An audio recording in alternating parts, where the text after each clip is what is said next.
This is the Norris Group's Real Estate Investor Radio Show, the award-winning show dedicated to thought leaders shaping the real estate industry and local experts revealing their insider tips to succeed in an ever-changing real estate market. Hosted by author, investor, and hard money lender, Bruce Norris. Hey everybody, it's Aaron Norris with the Norris Group. Today we've got Sterling Jawitz of Common, and he is head of real estate strategic partnerships at Common, where he is in charge of growing and maintaining relationships with large-scale real estate developers, owners, and investors in all target markets. As a first employee of Common, Sterling spent more than a year as head of real estate acquisitions, focusing on real estate acquisitions, strategy, and project-specific analysis. And then prior to Common, he focused on real estate development in New York City, specializing in high-density co-living spaces that provided both social and professional development services and amenities. He also worked in real estate capital markets, primarily with institutional investors looking to deploy equity and debt. So welcome to the show, Sterling. Of course, I was super excited. I use Common as one of my examples of some of the ways housing is changing and becoming a lot more acceptable. So we'll get into co-living in a second. But first, how did you get started in real estate and specifically in the New York market? Personally, I've always found myself to have an affinity towards real estate. My grandfather was a real estate developer in New York City. His father was actually a real estate developer in New York City as well. And many people in my family have, in one shape or form, been involved in the real estate industry.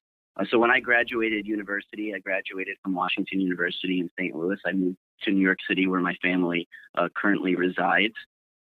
And decided to get into the real estate industry. I actually spent the first half a year or so in New York working as a commercial office broker, and quickly found myself in a world that was not for me, and transitioned over to acquisitions and development, and then entered into the real estate capital markets world.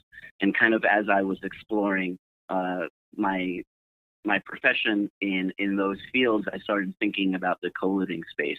I saw all of my friends in New York, all of my colleagues really struggling to find a place to live. And so I started thinking about how can we design housing for roommates. I was working on the concept myself, and even was able to secure some financing for it, but quickly found myself in a world competing against condo developers in New York City who we're definitely always going to pay more than we were able to for the land, and decided to reapproach the strategy more on an asset-light model. And that's where I was introduced to Brad, who is the founder of Common, who's really approaching this, through a startup lens rather than a real estate lens. Mm-hmm. And I quickly jumped on board with him as the first employee, and now we're a team of just shy of 90 in 5 cities across the country. Wow, I had no idea you were that large. How great. Okay. Now, let's back up a second before we get into Common and talk about co-living. If you had to give an elevator speech on co-living, what would it be? Yeah, no problem. So I think, first of all, there's a misconception that co-living is something new. People have been living with roommates throughout all of history. You can find examples in it through U.S. history, through ancient Chinese history, throughout European history, throughout all of the world, whether it be hutongs in China, kibbutzes in Israel, residential hotels in the United States. So there's nothing new to the idea of people living together. But it's really been kind of in an ad hoc process. So really today, it really exists on Craigslist with the ability to go and find roommates. So what co-living is bringing a level of kind of security, flexibility, convenience, technology, and community to the housing landscape that doesn't normally exist, and gives people kind of a sense, gives people the living environment that they're looking for. Okay, that's a great way to put it. Ultimately for us, the focus is on roommate living. So we're not talking about creating a sense of this experience primarily for, say, the traditional studios 1s and 2s, while we do have that in our portfolio, and that is becoming a larger portion of our portfolio. Historically, the notion of co-living, or what people tend to think about co-living, is that it's housing for roommates, and that is the majority of our housing stock. We're talking larger apartments, 3, 4, 5+ bedroom apartments, but this can exist kind of throughout the entire real estate spectrum, and it can also exist kind of throughout one's life spectrum. So today we see co-living, when people think about it, it exists kind of in strong markets and kind of what I call the bookends of one's life. So we see, student housing and seniors housing and healthcare. And if those are two very strong asset classes where this type of housing already exists, but it doesn't mean that it can't exist for kind of everything in between. And so what we're focusing on is delivering that level of community technology, flexibility, security, and convenience kind of to our tenant base. I remember living in New York City. I moved there in 97. And I went to school out there, and the school, depending on the luck of the draw, I happened to live in a residential hotel on 77th and Broadway. That was absolutely disgusting, sharing a 2-room, not a 2-bedroom. There was 4 bunk beds crammed into one room and a living space with one closet for 4 guys. It was crazy. And then you're right. It was like the realtors in the market had a lock on. If you wanted a roommate, it was really difficult to find what was available. There was hardly anything that was reasonable. So I can definitely see how this would be so popular in a city like New York. Because after I moved from New York, I went to LA. I, sure enough, found my roommate on on Craigslist, and I had some very interesting roommate interviews when I first moved to LA. So that's a whole nother program. So I get the community building piece and the security piece, which is really fascinating to me. So let's talk a little bit more about Common. So it's you framed it beautifully, the bookend. So, we sort of expect it when you go to college, and it's really great. If you say you move to another state, you don't know anybody. And the school is really making that a really easy process, and it's great to get to know people, live with people. And then when you're a senior, don't want to live alone, things to do, awesome. But it's that in-between space. So would you say that your target market is a specific age range? No, to be honest, not at all. We have people living in Common who are, recent graduates of college, even people who haven't gone, all the way up into people who are empty nesters. So I would say the majority of our tenant base tends to fall in, I guess, what you would call the millennial generation, but we definitely cater to everyone. Okay. Well, for those of you who are listening to the show and you're in a safe place to do this, while we're on the show, I'm going to have Sterling in a second sort of talk us through the format of what this looks like if you're new to the concept. But their website is common.com, correct?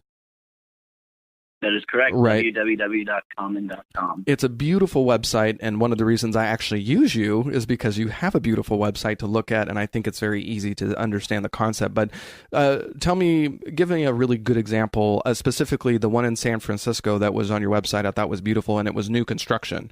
So you want to sort of walk through the format of the living space and then maybe the building? Yeah, no problem. So we currently have 3 properties open in the Bay Area. 2 are in Soma, and 1 is in Oakland in the East Bay. And I believe that's the property that you're referring to. That is our most recent property opening on the West Coast. That's a really exciting project. We partnered with a local real estate developer who found this asset. It was a underutilized, hasn't been used in years, kind of former motel with large apartments, where it was very conducive to the design and the style that we go for. As I mentioned earlier, the majority of our stock and what we really focus on are these higher density, larger apartments. So what we were able to do is partner up with the real estate owner in that deal and come on board as the property manager. So what we do is we essentially manage the property on behalf of the real estate developer. We take a management fee, and we also have an incentive fee. But ultimately, what we came in and we helped through the design process, we helped through the procurement process, and we tried to maximize the utilization of the data that we have based off of our existing properties to help guide the design process and the operating process. So that building in Oakland is primarily 4 and 5 bedroom apartments. It is at a price point between, say, $1,400 and $1,600 a month, which is significantly lower than anything you're really going to be able to find in what we have found in the Bay Area. What you get for that price is not only your housing, but everything is included. So that includes your utilities, your Wi-Fi, your weekly cleaning, shared goods.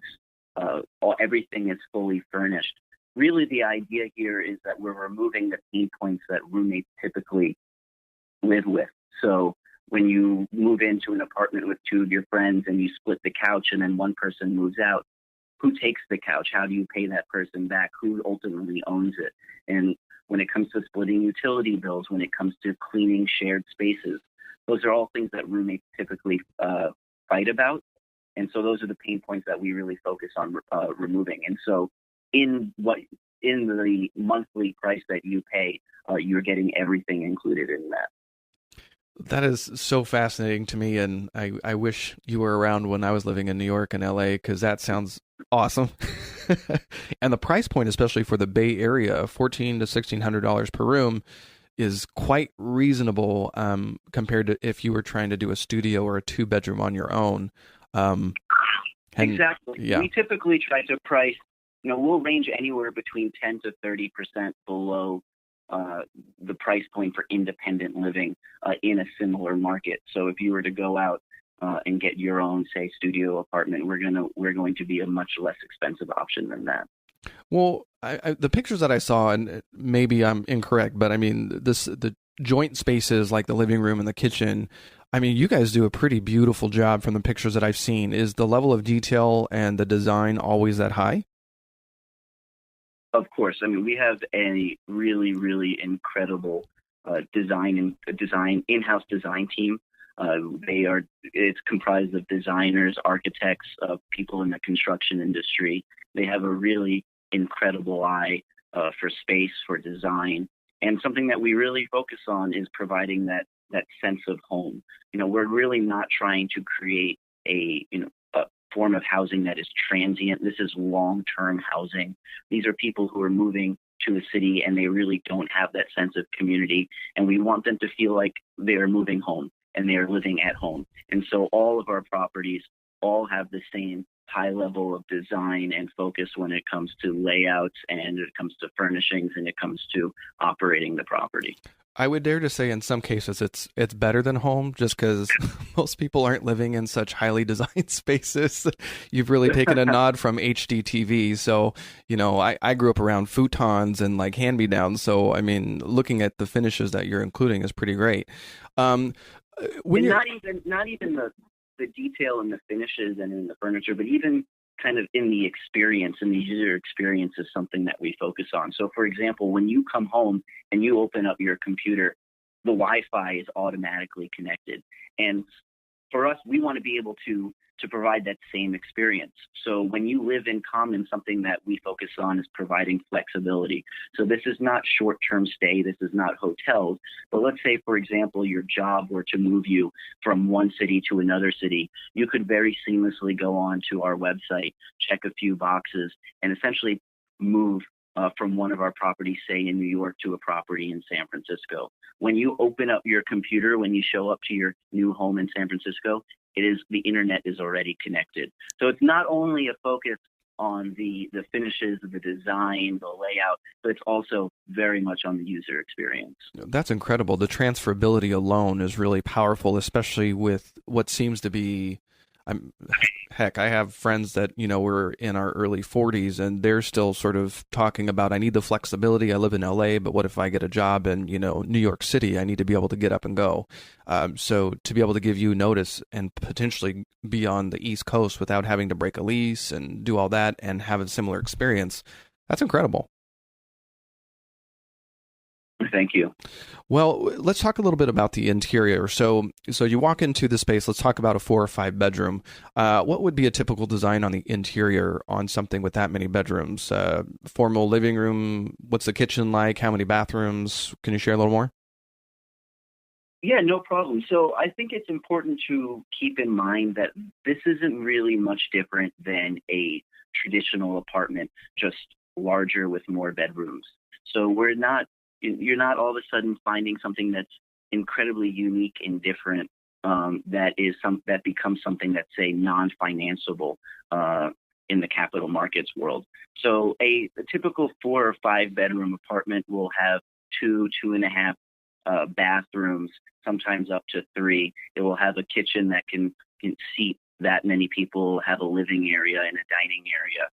But it feels like home. It feels like an apartment. It does not feel like a dormitory. So you don't go into bathrooms and there's stalls. There's no kind of bathrooms at the end of the hallway. You're walking into kind of an apartment. It just happens to be larger with more bedrooms. Well, and then are the bedrooms furnished as well?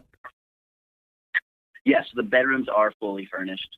We provide everything that you see in our pictures, outside of, say, the little trinkets that are on the desks, because we want people to have have a sense of ownership over their space and be able to design their space in their own identity. But yes, kind of everything that you would see, whether it be the bed, the pillows, the mattresses, that's all provided.